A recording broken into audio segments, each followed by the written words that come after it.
So with the winter pretty much now behind us, it's time to get those green thumbs out. And Tanya's going to show us this morning in our gardening segment how to add the most beautiful colors to your garden. Tanya, look at these guys. Absolutely beautiful. You know, there's one way to end winter, and that's you decide.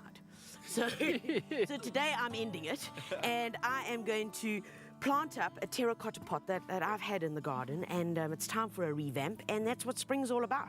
So you pop along to your local builders, you'll find a gorgeous array of different plants. There are a couple of rules that you need to think about, but we're going to go through those as we go step by step. Perfect. All right, so what's rule number one? Rule number one is make sure that your pot has a hole in it. Okay, there we go. Always very, very important. We're going to add the drainage pebbles in, right? So we're going to put that in right at the bottom, nice to cover up the hole, just to also stop the hole from blocking with our potting soil. Very important that you only use soil that you can buy from your local builders in a bag. Not soil from the bottom of the garden that's going to have every weed seed in history in it. Why? Because we're going to use this because it's specially formulated, it's been composted properly, and it's got good drainage in it. But because we're putting it into a spring pot, and I want it to look really good, I'm going to add a few little extra bits in here, which are my secret ingredients. I like secret ingredients. Right, so we're going to add in some vermiculite. That's going to help with the moisture. So while we're away at work and this guy needs a whole lot of moisture, it can just suck it up from the vermiculite. 1 or 2 handfuls into this bucket, and then of course a bit of bone meal. 2 handfuls into here, and then let's give it a good mix. Mix it up really well. Right, and over to you now. I want you to fill up this pot halfway with our well-mixed potting soil, okay?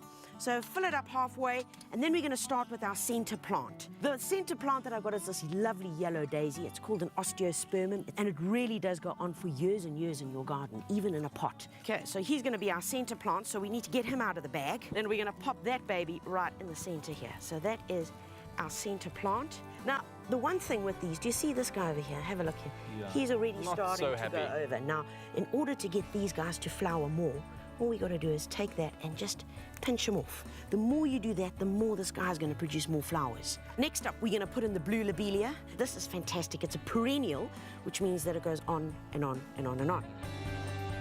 That's excellent. Beautiful. And you see, by putting it at a slight 45, isn't it amazing? Instead of it putting it like that, just planting it at a slight 45, you just get a much better sense of flow. And now we're going with the standard recipe here. We've got the centre plant, and then we're going for 1, 2, 3 of the other plants, and then some fillers. All right, so next one up, let's take this little mini petunia. Look at this beauty. Isn't she hot? Look at it. All right, now you're just going to pop that baby in, same 45. Oh, but look how that works. Oh, it's already creeping over the edge. I love it. Exactly. These are mini petunias, so they don't get much bigger. They really are creeping and cascading in nature. You'll find them in pots at your local builders, sometimes even find them in the trays. They love growing in the sun, they love growing in pots. They're perfect companions for these plants that we're using here. All right. This is called a bacopa or a sutera. That's old name. It's also indigenous. Also cascading in habit, and the white just also helps to break it. Once you've arranged your flowers, you might be wondering what to do about the gaps in the pot and arrangement. The solution is both simple and practical in nature. Fill the gaps with some soil mix and place small lettuce plants in the open spaces. Lettuce adds texture and color to the container arrangement. Plus, you can use the leaves straight out of the pot for a salad on those beautiful summer days. Absolutely beautiful. So all you need, good watering, and you're A for away. That's it. And remember, whatever plant food you have, follow the instructions, the liquid plant food, so whenever you're watering it, you're going to be feeding it as well.